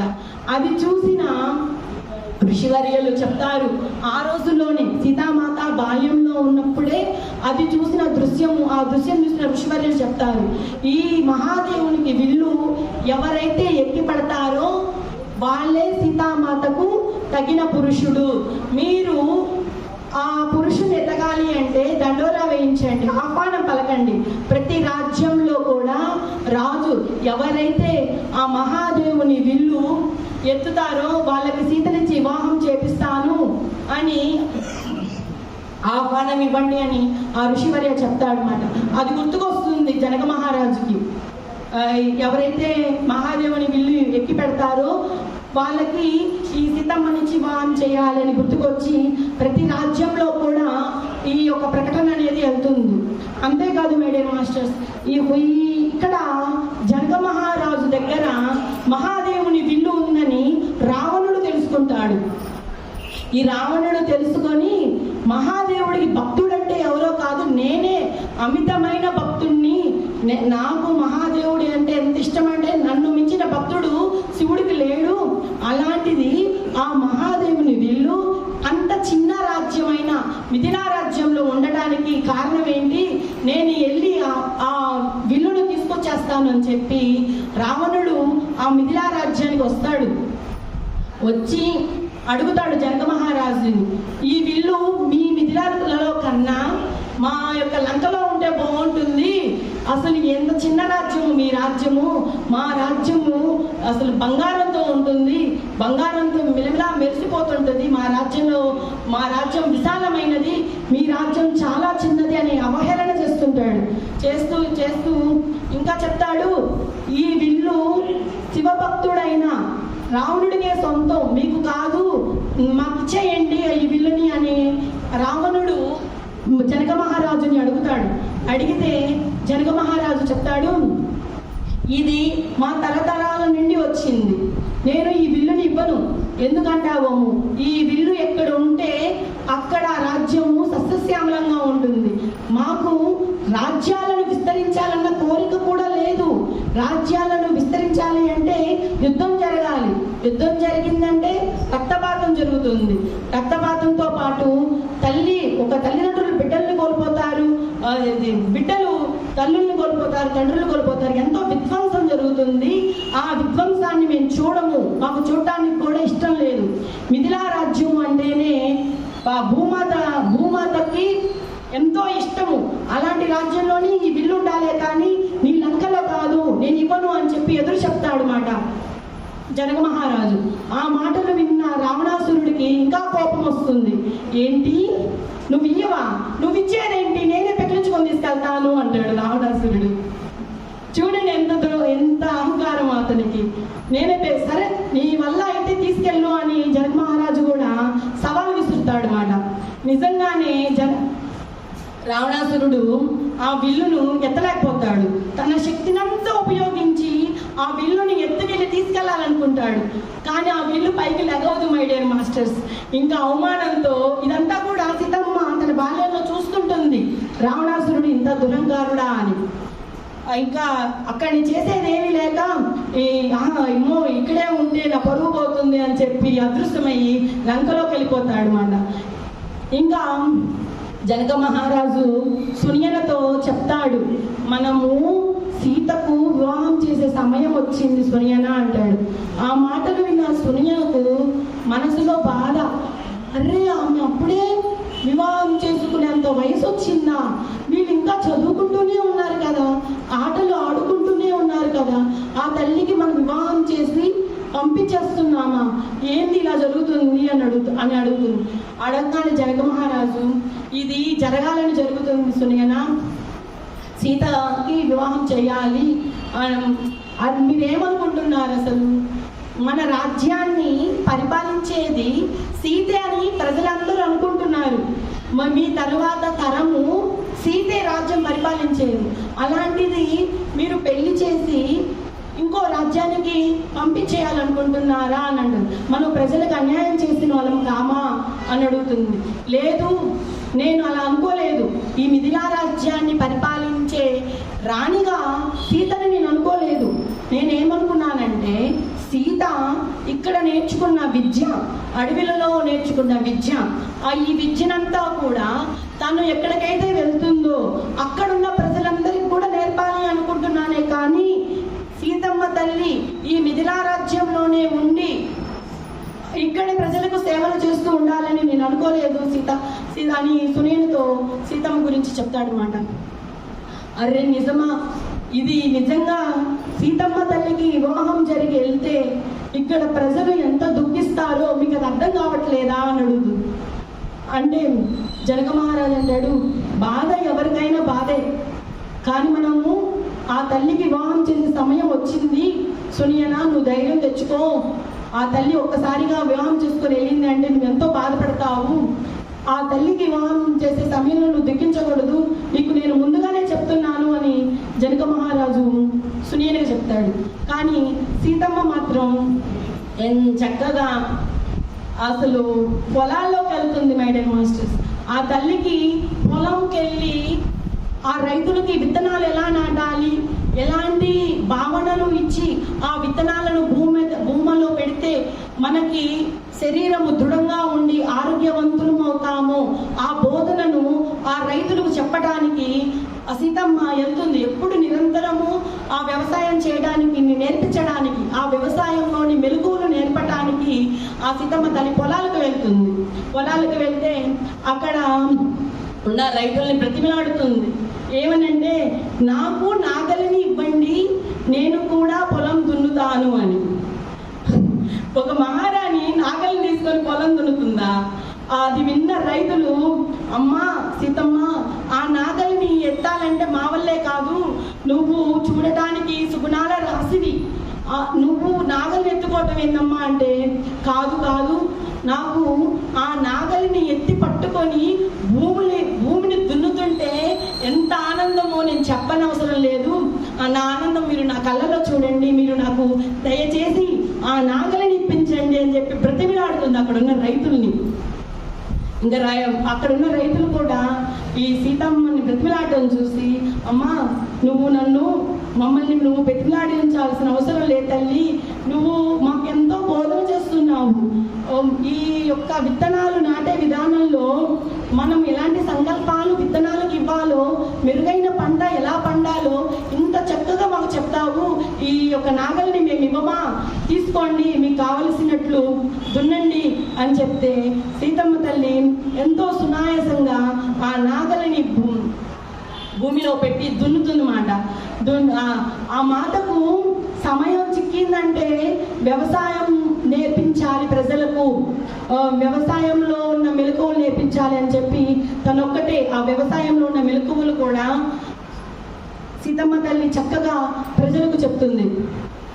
అయితే ఆ నోట ఈ నోట పాకి అందరికీ తెలుస్తుంది సీతామాత త్వరలో వివాహం చేసుకోబోతుంది అని తగిన పురుషుడు కోసం వెతుకుతున్నారు అని ప్రజలకు కూడా తెలిసిపోయింది.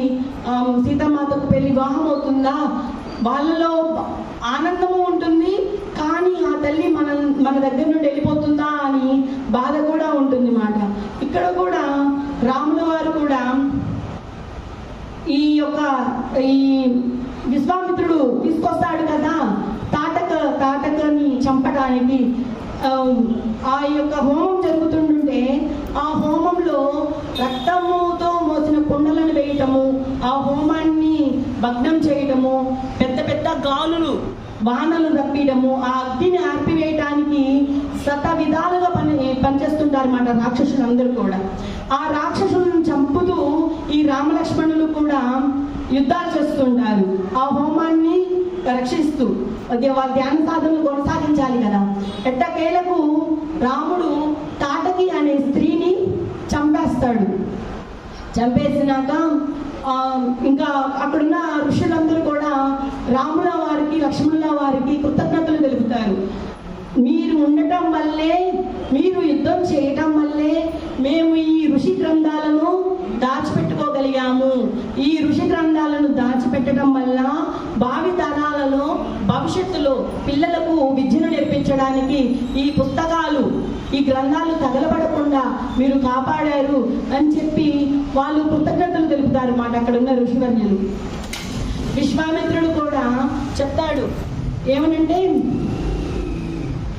మనకు దగ్గరలో ఉన్న మిథిలా రాజ్యంలో మహాదేవుని విల్లు ఉంది, ఆ విల్లుని చూడటానికి మిమ్మల్ని తీసుకువెళ్తాను. మీరు ఇక్కడ రాక్షసుల్ని చంపారు కదా, మీలో ఎంతో అసంతృప్తి అపరాధ భావం ఉంది, అందుట్లో ఒక స్త్రీని చంపారు మీరు. ఆ స్త్రీని చంపటం వల్ల మీరు ఏదో పాపము మూట కట్టుకున్నారనే భావన మీలో ఉంది. కానీ మీరు ఎప్పుడైతే ఆ మహాదేవుని విల్లును చూస్తారో మీలో ఉన్న దుఃఖం పోయి ప్రశాంతంగా ఉంటారు.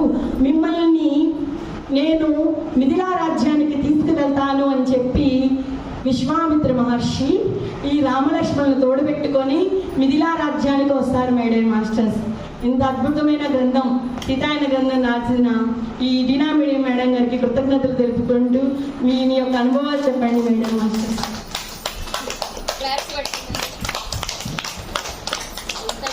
సీతాయన మనకు అందిస్తున్న పద్మావతి మేడం గారికి అందరూ ఒక్కసారి గట్టిగా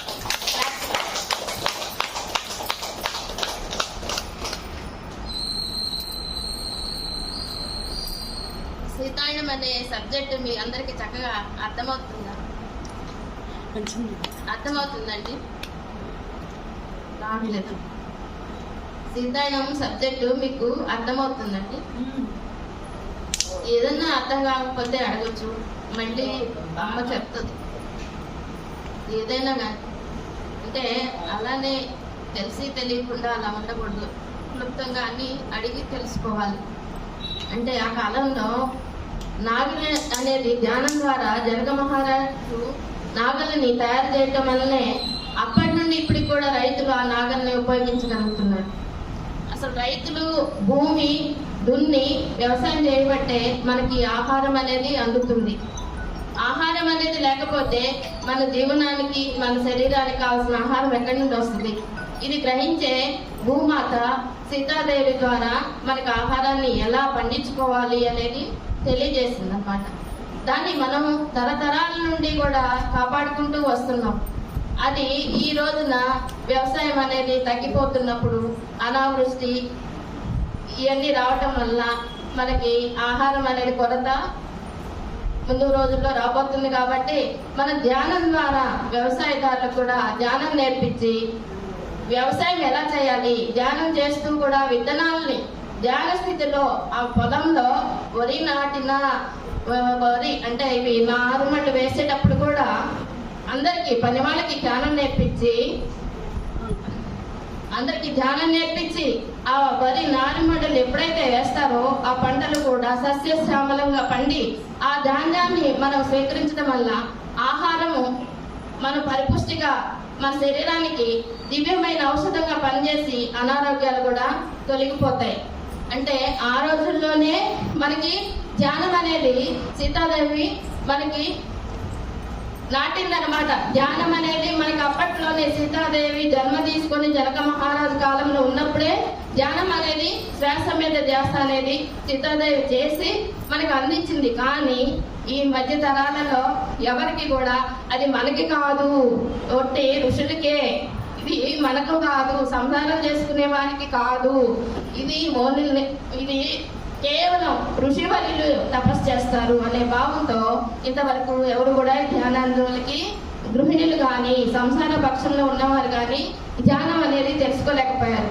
పత్రిజీ గారి వల్ల ఈ రోజున మనిషికి చిన్న పిల్లల నుండి కూడా ప్రతి ఒక్కరు కూడా ఈ ధ్యానం అనేది చేసి దాని అనుభవాలు పొంది ఆరోగ్యాన్ని, మనకున్న బాధల్ని తొలగించుకోవాలన్న గొప్ప సంకల్పంతో, ముఖ్యంగా మన శరీరానికి ఆహారం ఎలానో మన ఆత్మకు ధ్యానం ఆహారం, ఇది మాత్రం మర్చిపోవద్దు.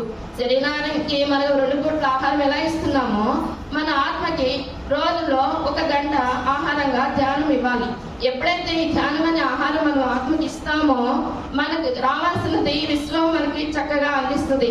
అంటే విశ్వం నుండి మనం ఏం పొందుతాము అంటే ఆనందం పొందగలం, కష్టాలనేవి కూడా తేలిగ్గా అనిపిస్తాయి, మనకున్న సమస్యలు కూడా మనం తేలిగ్గా చూడగలుగుతాం, వాటిని ఎలా పరిష్కరించుకోవాలో కూడా మార్గం అనేది విశ్వం మనకి చూపిస్తుంది. విశ్వం అంటే ఇక్కడ ఒక శక్తి, ఒక ఎనర్జీ. ఆ ఎనర్జీ ఈ దేవాలయంలో ఉంది. ఇక్కడే ఉందని మీరు అనుకొని గుడికి మాత్రమే వచ్చి దండం పెట్టుకొని దేవుడు విగ్రహంలోనే ఉన్నారనుకొని మీరు గుడిలో వచ్చి పూజలు చేసుకుని దండాలు పెట్టుకొని వెళ్తున్నారు. కానీ అది ఒక్కటే కాదు, విశ్వం అంతా కూడా ఆ శక్తి నిండి ఉంది. ఇక్కడే కాదు, మీ ఇంట్లో కానీ ఎక్కడైనా కూర్చోండి, 5 నిమిషాలు కూర్చోండి, 10 నిమిషాలు కూర్చోండి, ఆ విశ్వశక్తిని మీరు గ్రహించగలుగుతారు. గుడి అనే కాదు, ప్రతి చోట ఈ విశ్వం అంతా కూడా శక్తితో నిండుబడి ఉండటం వల్లే మనం మనుగడ సాగిస్తున్నాము. ఇది మాత్రం మీరందరూ గుర్తించాలి. ఇక్కడ అక్కడ ఎక్కడ అని లేదు, ఎక్కడ కూర్చుంటే అక్కడ కళ్ళు మూసుకోవాలి. మనం రోజులో ప్రతి 3 గంటలకు ఒకసారి మనం సరైన ఆలోచన చేస్తున్నామా, సరికాని ఆలోచనలు చేస్తున్నామా, సరైన ఆలోచన చేస్తున్నామా. సరికాని ఆలోచనలు అంటే కూడా ఏంటంటే ఇక్కడ ఒక జీవులు, ఉదాహరణకి ఆవులు కానీ గేదెలు కానీ గడ్డి తిని ఏం చేస్తూ ఉంటాయి, వచ్చి తన కుటీరానికి వచ్చేసి ఎవరైతే ఆ రైతులు పెంచుకుంటూ ఉంటారో ఆ రైతుల దగ్గరికి వచ్చి కూర్చొని తీరిగ్గా నెమరు వేసుకుంటూ ఉంటాయి గేదెలు. నెమరు వేసుకోవడం అంటే తెలుసా, గడ్డి తిని మళ్ళా దాన్ని బయటకి తీసుకొచ్చి నములుతూ ఉంటాయి. తీరిక సమయంలో ప్రశాంతంగా పడుకొని గేదెలు నెమరు వేస్తూ ఉంటాయి. అలానే మనుషులు ఏం చేస్తున్నారో తెలుసా, పనికిరాని ఆలోచనలతో ఉదయం లేస్తే ఒక సమస్య ఉందంటే అది నీ సమస్య కాకపోయినా నీ పక్క వారితో, బంధువులతో, లేదా నీ ఇంట్లోనే సమస్య అయినా ఆ సమస్యను పట్టుకొని ఎప్పుడైతే మనం ఆలోచనతో మన శక్తిని నిర్వీర్యం చేస్తూ ఉంటామో అప్పుడు అనారోగ్యాలని వస్తాయి. ఎక్కడికక్కడే వదిలేయాలి. ఒక సమస్య వచ్చిందా ధ్యానం చేయండి, దాని పరిష్కారం దొరికింది. ఇది ఒకటే మీరు గుర్తుపెట్టుకోండి, ఏ సమస్యకైనా ధ్యానమే పరిష్కారం. అదొక్కటి మాత్రం మీరు మర్చిపోవద్దు. ఈ క్షణం నుండి కూడా ధ్యానం అనేదే మనకి అన్ని సమకూరుస్తుంది. మనకి ఏ కష్టం వచ్చినా ధ్యానమే ఉంది. మీ దగ్గరికి ధ్యానం అందిందంటే పూర్వజన సుకృతం అని భావించండి. అందరూ ఒకసారి ధ్యానం చేసుకుందాం. నేను ఒకటి చెప్తాను, మీరందరూ పలకండి. ఇది అందరికీ మంచి మేలు జరిగే వాక్యమే. కళ్ళు మూసుకొని పలకండి.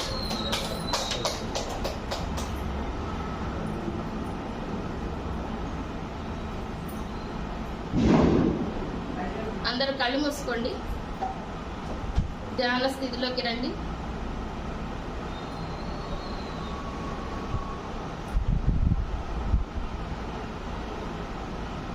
మనము ఏది కోరుకుంటే అది ఇవ్వటానికి విశ్వం సిద్ధంగా ఉంది. దాన్ని తీసుకోవటానికే మనం సిద్ధంగా లేము. ఇదొకటి గుర్తుపెట్టుకోండి. నేను చెప్పేది మీరు పలకండి. నేను చాలా బాగున్నాను, నా జీవితం బాగుంది, నా ఇల్లు పరిసరాలు నా ప్రాపంచిక ఆధ్యాత్మిక ఎదుగుదలకు సహకరించేలా సరిగ్గా ఉన్నాయి. నేను నా హృదయాన్ని అనుసరిస్తూ ప్రకృతితో సకల సృష్టితో మమేకమై మహాసూర్యునిలా వెలుగుతున్నాను. నేను, నా కుటుంబము, మా ఊరు, మా జిల్లా, మా రాష్ట్రము, మా దేశము, ప్రపంచము, భూమండలమంతా సకల సంపదలతో ఆనందోత్సాహాలతో శాకాహారులమై ధ్యానులమై జ్ఞానులమై సంపూర్ణ స్వస్థత స్వస్థితి పొంది పరమ శాంతితో దివ్యాత్మలమై అమరత్వం పొంది అద్భుతంగా జీవిస్తున్నాము. భూమి మీద సంపూర్ణ సత్యయుగము స్థాపించబడింది. తదాస్తు తదాస్తు తదాస్తు.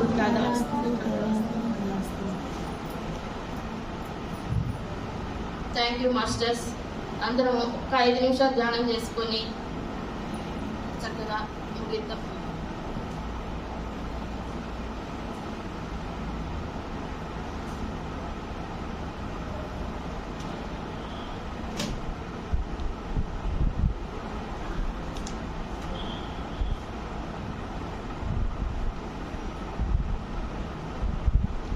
మనోజవం మారుతి దివ్యవేగం జితేంద్రియం బుద్ధిమతాం వరిష్టం వాతాత్మజం వానర వివేకముఖ్యం శ్రీరామదూతం శిరసా నమః.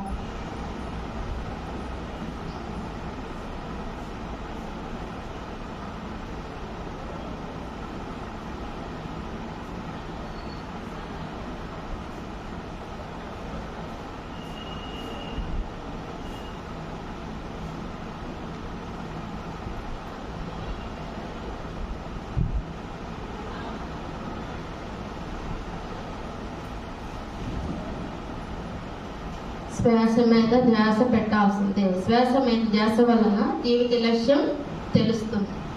జీవిత లక్ష్యం తెలుస్తున్నప్పుడే జీవన విధానం మారుతుంది. శ్వాస మీద ధ్యాస వల్ల నాడీ మండలం శుద్ధి జరిగి సంపూర్ణ ఆరోగ్యము, మనశ్శాంతి, పరిస్థితుల పట్ల అవగాహన, సరైన జీవన విధానము, ఏకాగ్రత, బుద్ధి కుశలత మొదలైనవన్నీ పుష్కలంగా పొందడమే ఈ ధ్యానం యొక్క లక్ష్యం. ఆత్మ విజ్ఞాన సంపద వల్ల భూమండలంలోను పై లోకాలలోనూ ఆనందంగా ఉంటాము.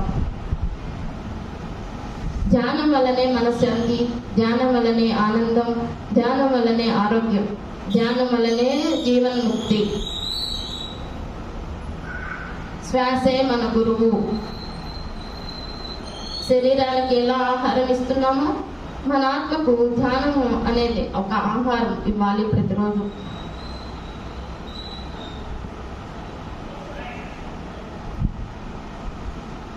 ఇరవై 24 గంటల్లో 1 గంట మన కోసం మనం కేటాయించుకున్నాం.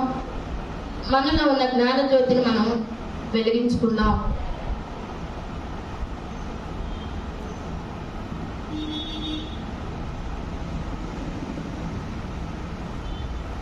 చివరి 5 సెకండ్లు.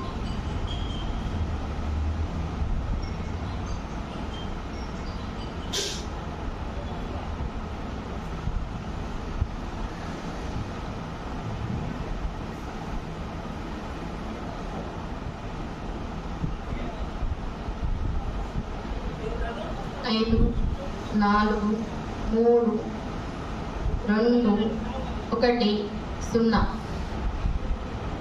అందరూ చక్కగా అరచేతులు కళ్ళ మీద బోర్లించుకుందాం. 5, 4, 3, 2, 1, 0. మెల్లిగా అరచేతులు చూసుకుంటూ కళ్ళు తెరుస్తూ మూస్తూ ఆ శక్తిని మరలా మనం తీసుకుందాం. ఆ అరచేతులు చక్కగా మన చేతులకి రుద్దుకుందాం. మళ్ళా మనకి ఆ శక్తిని పంపించుకుందాం. ఇంతటి జ్ఞానాన్ని మనకి అందించిన భద్రీని గారికి శతకోటి వందనాలు తెలియజేసుకుంటాం. గట్టిగా క్లాస్ కొడతాం. ఈ క్లాస్ వల్ల క్లాస్ ఎందుకు కొడుతున్నామంటే ఆ అరచేతిలో ఉన్న నాడులన్నీ కూడా ఓపెన్ అవుతాయి. శక్తి ప్రవాహం జరిగింది. అరచేతిలో శక్తి ప్రవాహం జరిగి మనలో ఉన్న అనారోగ్యాలు తొలగిపోతాయి. అందుకని గట్టిగా చప్పట్లు కొట్టండి. ఒకసారి ఇట్లా పైకి ఎత్తండి. పైకి ఎత్తి పెట్టండి. Thank you masters, thank you. ఒక్కసారి మీనాక్షి గారు ఒక్క అనుభవం చెప్తారు. ఒక్క రోజుకు ఒక అనుభవం తెలుసుకుందాం. ఒక్కటే అనుభవం. మీనాక్షి గారు దయచేసి రండి. ధ్యానం చేస్తారు, ధ్యానంలో దేవతలతో సంభాషిస్తారు. మనకి సీతమ్మ చెప్పింది కదా, అలానే మీనాక్షి కూడా తన అనుభవాలు ఎన్నో ఉన్నాయండి. నాకు తెలుసు. ఆమె కూడా దేవతతో మాట్లాడుతుంది. నేను పలానా దేవతతో మాట్లాడాను పద్దు అని చెప్పి మేము ఎప్పుడు ఫోన్లో మాట్లాడుకుంటాము. ఈరోజు ఒక అనుభవం విందాము ఈ మేడం ద్వారా. నమస్కారం అండి. నా పేరు మీనాక్షి. 2015లో మేము మాకు జ్ఞాన ప్రచారం పరిచయం జరిగింది. చీరాల వాణి మేడం మా తొలి గురువు. చీరాల వాణి మేడం ద్వారా మేము తొలి క్లాసు అందుకున్నాం. తర్వాత మాది గోపాలనగరం. అక్కడ నన్నూరి సార్ భార్యాభర్తలు ఇద్దరు ఫస్ట్ క్లాసు మాకు అక్కడికి వచ్చి ఇద్దరు దంపతులు, మేము నలుగురు ఉన్నామన్నా సరే ఇద్దరు కారులో వచ్చి ఫస్ట్ క్లాస్ అందించి అక్కడి నుంచి మంగమూరులో వాళ్ళ హౌస్లోకి ఇన్వైట్ చేశారు అందరినీ. అట్లా 2015లో మేము చాలా క్లాసులకి నలుగురు సార్ వాళ్ళ ఇంట్లో పైన పిరమిడ్ ఉంది, క్లాసులు బాగా జరుగుతుండేవి. అక్కడికి మేము బాగా క్లాసులకు వెళ్తూ ధ్యానం చేస్తూ ఉన్నాం. మొట్టమొదట మనకు 2017లో ఆనంద బ్రహ్మ జరుగుతూ ఉంటుంది. ఆ ఆనంద బ్రహ్మ మన ఒంగోలులో రైల్వే స్టేషన్ దగ్గర కళ్యాణ మండపంలో 2017లో జరిగింది. ఇట్లా 3 నెలలు జరుగుతుంది. క్లాసులకు వెళ్తున్నాము, ధ్యానుల అనుభవాలు వింటున్నాము. అంత ఫోటోలో సార్ని చూస్తున్నాం, పత్రికాన్ని ఎలా ఉంటారు మన గురువు గారు ఎలా అనేది చూస్తున్నాం. కానీ నిజరూప దర్శనంగా సార్ని మేము చూడలేదు.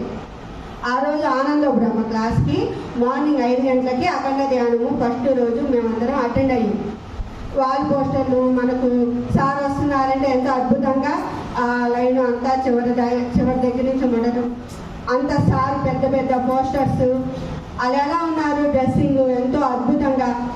ఒక సారు ఇలా ఉంటారు ఇలా ఉన్నారని అవన్నీ చూస్తూ మార్నింగ్ సెక్షన్లోకి వెళ్ళి కూర్చున్నాం. కానీ ధ్యానంలో 5 కూర్చున్నాం. అప్పటికి సార్ రాలేదండి, పత్రిక గారు ఇంకా రాలేదు. అందరినీ ధ్యానంలో 5 గంటలకల్లా కూర్చోబెట్టారు. కానీ 5 నుంచి 8లో కూర్చోబెట్టినప్పుడు ఈ ధ్యానంలో ఏం జరిగిందంటే ఒక చిన్న ఇది మన అనుభవం వచ్చింది. Patri sir biscuit colour, white and white కాదు, బిస్కెట్ కలర్ లాల్చీ పైజామాలో కనిపించారు. అబ్బాయి ఇదేంటి ఇలా ఉన్నారు సార్ అంటే నేను గొప్పగా ఊహించుకున్నాను, బయట కలర్గా అన్నీ వేసుకొని డ్రెస్సులు అలా వచ్చారు, ఈయన పత్రికారు కారేమో ఇలా ఉన్నారేంటి అని అనుకుంటా ఉన్నాము. ధ్యానంలోనే జరిగిపోతుంది. ఏంటి గురువు గారు నాకు ఇలా కనిపించారు ఇవాళ అనుకుంటా ఉన్నాను. మాస్టర్స్ ధ్యానం అయిపోయి 8 గంటలకల్లా అందరూ ధ్యానంలో నుంచి అందరినీ లేపారు. ఫస్ట్ ధ్యానంలో నీకు తెరిచి చూడంగానే స్టేజీ మీద నాకు ఏ ధ్యానంలో ఏ డ్రెస్లో కనిపించారు, అదే బిస్కెట్ కలర్ డ్రెస్సు లాల్చీ పైజాములో పత్రి గారు నాకు దర్శనం అందించారు. అదే నా తొలి అద్భుతమైన అనుభవం మేడం. ఎప్పుడూ చూడని గురువు గారిని ఒక్కసారిగా మనం ధ్యానంలో చూసి అసలు మనం ఎంత ఒక 3 months నేర్చుకున్నాం మేము. అలాంటిది అంత అనుభవం అంటే మనం ధ్యానంలో కూడా పత్రి గారు వచ్చింది, ఆయన డ్రెస్ క్లియర్గా క్షుణ్ణంగా చూడగలమంటే మనం ధ్యానంలో బాగా ఉన్నట్టే కదా. తాటైలో మనం చూసాం, ఇప్పుడు మనం కళ్ళు తెరిచి సార్ ఎలా ఉన్నారో చూడటం కాదుగా, తాటైలో సార్ని నేను చూడగలిగాను. అది గొప్ప అద్భుతమైన మన మాస్టర్స్ గారికి, నందూరి పిరమిడ్ సార్కి అందరికీ తెలియజేశాను. చాలా తాటై ఓపెన్ అయ్యి మీరు గురువు గారిని చూశారంటే చాలా అద్భుతంగా ఉండమ్మా అన్నారు. ఇలా ఎలా కాదు సార్, మామూలుగా మనకు అంతకుముందు పౌర్ణమి అమావాస్య ధ్యానాలు కూడా జరుగుతున్నాయి తప్పనిసరిగా. ఇలా మామూలుగా 6 months తర్వాత పౌర్ణమి ధ్యానానికి మన బాబా గుడి దగ్గర జరుగుతుంటుంది పౌర్ణమి ధ్యానం. ఆ ధ్యానంలోకి వెళ్ళి అక్కడ కూడా 2 hours ధ్యానం చేయించి ప్రసాదం అందించి పంపుతారు. ఆ ధ్యానం అంతా జరిగింది, అయిపోయింది. మామూలుగా అనుభవాలు చెప్పండి మాస్టర్స్ అని అన్నారు. ఆ ధ్యానంలో ఎలా కనపడిందంటే ఈశ్వర రూపం, కానీ మనిషి పత్రి గారిలా కనిపించారు. శివుడు కనపడ్డారు, పత్రి గారి ఫేస్ కనపడింది. పక్కనే నందీశ్వరుడు కూడా ఆగున్నారు. కొంచెం దూరం వెళ్ళంగానే మనకు మన బాబా సినిమా ఐడియా ఉంది కదా, మనకు మహావతార్ బాబా గారు ఒక చెట్టు కింద కూర్చొని గురువునికి గురువుపదేశం చేస్తారు. ఆ అనుభవం కలిగింది. సరే ఇలా ఉంది ఏంటో, ఇక మనకేదో ఊహించుకున్నామేమో, కొత్తగా వచ్చాం కదా, అలా కనపడ్డారు ఏదో అనుకున్నాం. తీరా అంతా ధ్యానం అయిపోయినాక, పౌర్ణమి ధ్యానం అయినాక మాస్టర్స్ మీ అనుభవాలు ఏదైనా మీకు కలిగితే తెలియజేయండి అని అందరినీ మేడం గారు చెప్పారు. నాకు మేడం ఇలా పత్రి గారు ఈశ్వర రూపంలో దర్శనం ఇచ్చారు, వెనకాల నందీశ్వరుడు ఉన్నారు, మహావతార్ బాబాజీ గారు కూడా కనపడ్డారంటే, అవును మీరు ఇంకా దేవుళ్ళని ఎక్కడో గుళ్ళల్లోనో అలా చూస్తున్నారే కానీ మన పత్రి గారే మీరు గురువు దైవం అని ఇంకా ఎక్కడో మీకు చిన్న అనుమానం ఉంది. అందుకని నేనే ఈశ్వర స్వరూపాన్ని నన్ను దర్శనం చూడమని నీకు అలా కనిపించారు. అలా కనిపించబట్టే కదా నువ్వు నమ్మేవు ఆ ఈశ్వరుడు మన పత్రి గారు ఒకటేనని. అందుకని నీకు దైవం ఆ రకంగా దర్శనం అందించిందని మాస్టర్స్ నాకు తెలియజేశారు. నాకు వచ్చిన అనుభవానికి అది ఆ విధంగా నాకు తెలియజేశారు మాస్టర్స్. తర్వాత మన కరోనా వచ్చిన తర్వాత కొన్ని అనుభవాలు చాలా జరిగినాయి. కొన్ని క్లాసుల్లో కూడా నాకు కొన్ని అనుభవాలు వచ్చినాయి మాస్టర్స్. కొంతమంది క్లాసులకు కరోనాల వల్ల ఇబ్బంది పడి చనిపోయిన వ్యక్తులు కూడా నా వల్ల కొంచెం రిలీజ్ అయ్యారు. మనకు తెలిసిన దగ్గర వాళ్ళు కొంతమంది కరోనాలో మరణించి ఆ ఆత్మలు అకస్మాత్తుగా వెళ్ళిపోయాము, మాకు ఇలా జరిగింది, మీరు నాకు ఏదైనా సహాయం చేయమని కొన్ని ఆత్మలు వాళ్ళ బాధ చెప్పుకోవడానికి కూడా వచ్చారు. కానీ అది ఆ శక్తిని స్వీకరించదలుచుకోలేదు. చాలా జరిగినాయి. కానీ వద్దని నేనే ఈ ఆత్మ క్లాసు వేరు. మన వంశీ సార్ కూడా ఈ వంశీ సార్ గారు ఆత్మల గురించి వీటి గురించి క్లాస్ తీసుకున్నారు. కానీ మన అనుభవము, మనం చేసే ధ్యాన సాధన వీటి కోసం ఎక్కువ కృషి చేయాల్సిన అవసరం ఉందని నాకు ఈ శక్తి వద్దు మాస్టర్స్, నాకు ఈ శక్తి వద్దని ఆ రోజు ఆత్మలకి నాకు మాటలు వాళ్ళకి సహాయం చేసే శక్తి నాకు లేదని కళలోనే ధ్యానంలోనే వాళ్ళందరికీ క్షమాపణ చెప్పుకొని తెలియజేసుకున్నాను. ఆ రోజు నుంచి నాకు ఏ విధంగా ఇబ్బంది కలిగించలేదు. ఓకే మాస్టర్, ఈసారి ఎప్పుడైనా కొన్ని అనుభవాలు